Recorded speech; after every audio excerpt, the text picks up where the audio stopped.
Meal maker పలావ్కు కావాల్సిన పదార్థాలు అల్లం వెల్లిపాయ, ఎల్లిపాయ, కొత్తిమీర, పుదీనా ఇవన్నీ మంచిగా ఫైన్ పేస్ట్ చేసుకుని కొత్తిమీర, చెక్క, లవంగాలు, యాలుక్కాయలు, మీల్ మేకరు అన్నీ రెడీగా పెట్టుకొని రైస్ కూడా రెడీగా పెట్టుకున్న తర్వాత వీటన్నిటిని ఫస్ట్ చూసుకున్న తర్వాత స్టవ్ ఆన్ చేసి ఆయిల్ పోయాలి. ఆయిల్ బాగా హీట్ అయిన తర్వాత దాంట్లో కొంచెం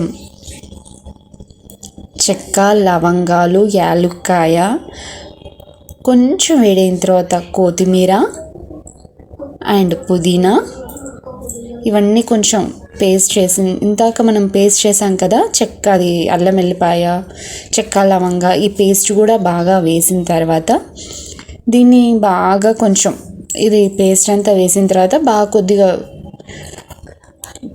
కలిపి కొంచెం బ్రౌన్ కలర్ వచ్చేంత వరకు స్టవ్ మీదనే ఉంచాలి. ఉంచిన తర్వాత దాంట్లో ధనియాల పొడి వేసి ధనియాల పొడి కూడా బాగా వేగిన తర్వాత దీంట్లో బాగా కలిపేయాలి. అదంతా కలిపేసిన తర్వాత దాంట్లో బాగా వేగాలి నూనెలో. అదంతా బాగా వేగిన తర్వాత ఇప్పుడు మనం సిద్ధం చేసుకున్నటువంటి మీల్ మేకర్ని వాటర్ని బాగా పిండేసి దాంట్లో వేసేయాలి.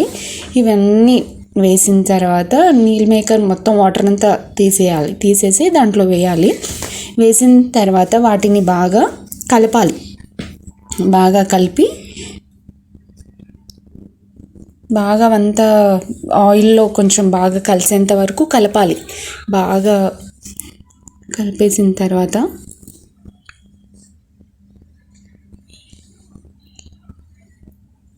ఇప్పుడు 4 కప్స్ రైస్ తీసుకున్నాం కదా, మనం 8 కప్స్ నీళ్ళు వేయాలి. నీళ్ళు వేసిన తర్వాత ఆ నీళ్ళు కూడా బాగా తెరలాలి.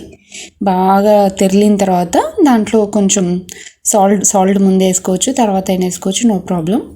నీళ్ళు బాగా తెరులుతున్న తర్వాత మనం 4 కప్స్ రైస్ పెట్టుకున్నాం, బియ్యం ఉన్నాయి కదా, ఆ బియ్యాన్ని దాంట్లో వేసేయాలి.